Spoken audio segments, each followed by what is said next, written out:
Olá, meu nome é Guilherme Ecar, sou aluno do segundo semestre de Filosofia da Estácio. Vou apresentar o meu PCC de Didática. O tema inicial é uma tirinha que foi passada, onde a professora levanta um tema em sala de aula, onde ela iria falar sobre as regiões Nordeste e Sul, e dois alunos ficam empolgados por falar da sua própria região. Uma criança nascida no Nordeste fala com sotaque, ou do Sul também, empolgadas com a região onde nasceram, e a professora ali, na hora, corta eles com uma atitude que desanimou as duas crianças e elas ficaram cabisbaixas ali. A atitude da professora foi muito equivocada, né? Ali ela deveria ter não ter desanimado as crianças daquela forma, mas sim buscado a atenção das crianças justamente para o tema que era o principal, falar das regiões às quais as crianças foram nascidas e criadas, mas ela de certa forma ali inicialmente já cortou e essa atitude foi muito ruim. Eu queria citar algo que um professor fez comigo. Algo que me marcou muito. Foi um professor de química. Esse professor de química, ele no primeiro bimestre, né, foi, eu acredito, do segundo ano, eu acho. Eu tive uma nota muito ruim em química. E aí ele, pô, sabia da minha capacidade ali, ele conseguiu identificar que eu tinha capacidade de tirar uma nota melhor, que eu conseguiria tirar uma nota melhor, mas que eu estava disperso, por algum motivo disperso, e não conseguia atingir a nota que ele acredita que eu conseguiria. Não tirei uma nota vermelha, não fiquei abaixo da média, mas eu não atingi o que ele acreditava em mim. E aí ele, muito esperto, chegou. E aí ele pegou a minha prova ali e olhou com desdém para a prova e falou assim: essa aqui é a nota do Guilherme e tal. Isso é o melhor que ele pode fazer. Ele não vai tirar uma nota melhor do que essa, porque de fato ele é fraco, ele é preguiçoso e ele nunca que ele vai tirar uma nota boa, nunca, nunca. Isso aqui é o máximo que ele vai conseguir. E aí, na hora eu fiquei intrigado, eu falei, como assim, cara? O que esse cara tá falando, cara? Esse cara é um professor, ele não pode falar isso de mim, eu sou um aluno. Ele tinha que estar me incentivando, o que ele tá fazendo? Mas depois de muito tempo eu fui entender o que ele despertou ali em mim. Ele viu que eu era uma pessoa competitiva. Ele viu que eu queria ser bom, mas eu tava nem aí pra matéria dele. Não sei por que motivo. Então aí ele foi e despertou isso em mim. Eu falei, não, esse cara não vai falar isso de mim, não. Ele não vai mesmo falar isso de mim. E aí no segundo semestre eu lembro perfeitamente que era cadeia carbônica aquilo e ficou muito marcado porque de fato eu estudei bastante aquela matéria. E aí no segundo bimestre eu fui e tirei um notão. Acho que eu tirei 9, algo parecido, 9. Aí quando foi entregar as notas lá, e aí, professor? Você não falou que eu não ia conseguir?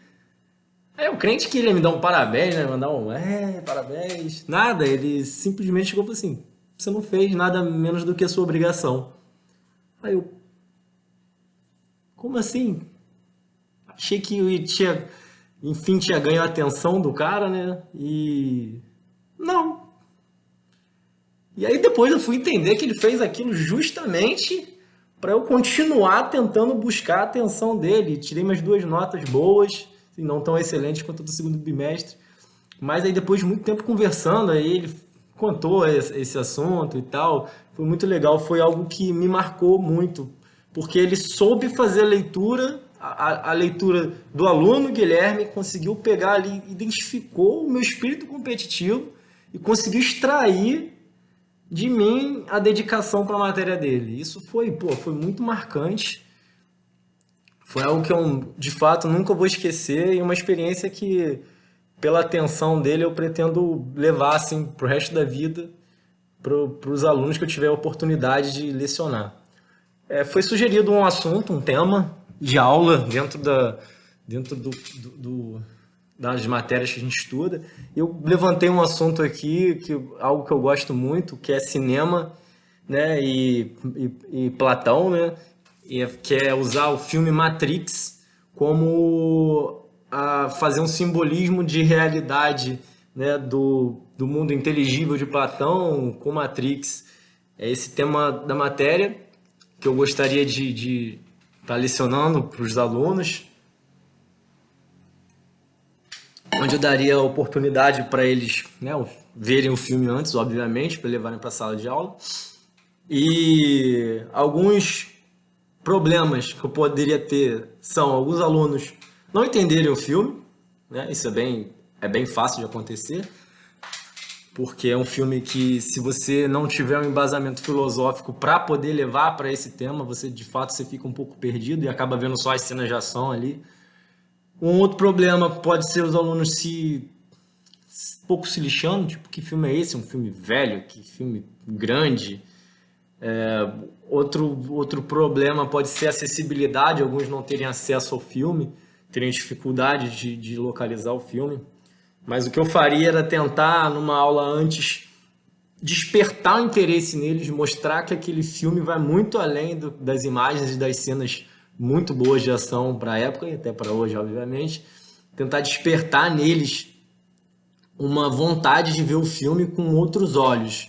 Passar para eles que aquele filme fala muito mais sobre a nossa realidade do que eles poderiam pensar, né? Conseguir enxergar além da tela, né? Tentaria despertar isso neles, dar alguns exemplos de cenas do filme, como a desconexão dele com a realidade paralela, que a gente pode estar vivendo essa realidade paralela. Como assim, professor? Que realidade paralela é essa? O que a gente está vivendo não é real. Isso que você pode estar vivendo pode não ser o que você acredita que é. Você só apenas está sentindo que está vivendo, mas não está vivendo. E aí, quem de fato pode dizer que não é? Mas é despertar isso neles de alguma forma. E aí eu colocaria eles, separaria eles em grupos, né? Sei lá, 4 grupos, dependendo da quantidade, 4 alunos por aí, para debaterem alguma cena do filme, ou alguma lição do filme, ou alguma ideia do filme, para levantar e apresentar para o grupo e a gente criar um debate ali, para um ir criticando a ideia do outro, quando um falasse, essa aqui ele está mostrando uma realidade diferente, que não existe, esse filme é uma viagem, e aí eu iria instigar os alunos a tornar real o que eles estão falando, dizer, não, isso pode acontecer, e ter opiniões opostas, e tentar extrair daqueles que são mais quietos, tentar extrair alguma informação deles, né, que é algo bem difícil. E a avaliação seria a participação deles, a participação de cada aluno, né, do interesse deles no tema, a participação de cada um deles, a opinião e a visão de cada um sobre o tema, onde abriria espaço para eles falarem no grupo ou debaterem ali. Cada fala ali seria uma avaliação, até a postura, se está interessado ou não. E um conselho pessoal aí para a sala de aula seria justamente o que o meu professor de química fez comigo, seu Álvaro. Lembrei o nome dele, estava tentando lembrar, seu Álvaro, grande seu Álvaro. E ele é que a gente nunca perca essa vontade de tirar o melhor do aluno e respeitar a individualidade de cada um deles. Eu acredito que cada ser humano é um universo e a gente precisa entender que cada universo é diferente um do outro. A gente pode achar universos que vão estar super interessados no Matrix e achar um Neo incrível e vão estudar a fundo, vão ler livros e vão pegar opiniões de blogs e vão adorar aquilo, mas vão ter alunos que simplesmente vão olhar aquele filme e falar, não é para mim, ficção científica não é para mim, eu gosto da realidade. E aí eu vou trazer a realidade para ele, que a gente não perca essa vontade de trazer a realidade na realidade do aluno, que vai ver de forma diferente aquela matéria, aquele conteúdo, e que a gente não perca a vontade de explicar de uma forma, explicar de outra forma, e desenhar se for preciso, obviamente, e pegar a individualidade deles e levar para o coletivo, respeitando sempre aí o local onde mora, a condição social, uma série de fatores onde o aluno vai estar enquadrado e que a aula e lecionar vai ser de uma forma diferente, né? Se a gente generalizar o conteúdo aplicado, a gente não vai conseguir extrair o melhor do aluno nunca, a gente vai estar robotizando as crianças na sala de aula, e robotizar alguém não é bom, o bom é extrair o conhecimento, extrair a criatividade, extrair o melhor deles, mesmo que o melhor não seja falar de Matrix, o melhor seja cantar Matrix, e aí você vai botar um violão na mão do aluno e vai tirar o som do Matrix da voz dele, porque aquilo é o melhor dele, ele não vai ser um exímio, ele não vai ser um exímio ele não vai debater muito bem, mas ele vai cantar, o melhor dele é cantar, e você vai extrair o melhor dele, que é fazer um som. Eu acho que esse é o mistério da coisa, esse é o difícil, né? Porque os professores têm condições muito ruins, pega uma sala de aula aí com 40 alunos, né? E você com 40 alunos, você tem que interpretar 40 universos e colocar o violão na mão de um, a flauta na mão do outro, o violoncelo na mão do outro, e um que gosta de dançar, e um que gosta de fazer a poesia, e um que gosta de jogar bola, e você ter que associar isso tudo é realmente muito difícil, mas esse é o grande desafio. Quando o professor pisa na sala de aula, ele é um desafiado. Ele não tem que lidar só com o melhor de cada um, ele tem que lidar com a realidade que por muitas vezes é dura de cada um. Muitas vezes o aluno está sentado ali na sala de aula com fome, esperando dar um intervalo da escola para poder comer, porque ele não jantou na noite anterior, porque não tinha comida na mesa dele, porque os familiares não têm condições. E por vezes o aluno chegou na sala de aula com brigas dos pais e às vezes saiu de casa debaixo de tiro para ir para a escola, ou percorreu quilômetros a pé para poder conseguir chegar na sala de aula, e aquela realidade é difícil realmente de você conseguir despertar a atenção de uma criança que está vivendo uma barra dentro de casa. E é um desafio que a gente tem que vencer sempre, é um desafio que o professor tem que ser incansável, incessante essa busca por extrair o melhor do aluno todo dia, independente das condições, né? Eu acredito que é isso, eu acredito na força do professor, eu acredito na força da sala de aula, eu acredito que, de fato, cada aula que um professor dá é a chance que ele tem de mudar o mundo. Pode não mudar o mundo todo, mas ele vai mudar a realidade de alguém. Esse Álvaro mudou a minha realidade, ele não me fez um amante de química, de forma nenhuma, mas ele mostrou para mim que se eu acreditar, eu vou conseguir muito mais do que eu imagino que eu possa.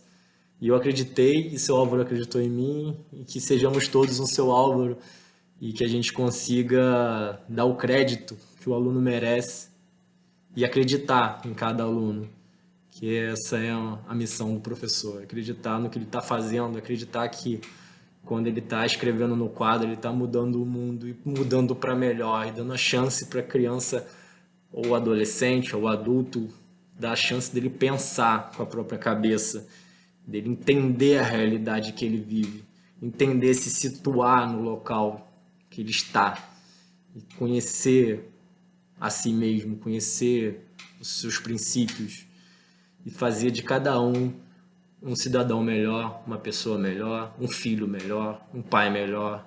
Acho que o professor tem a chance realmente de mudar o mundo.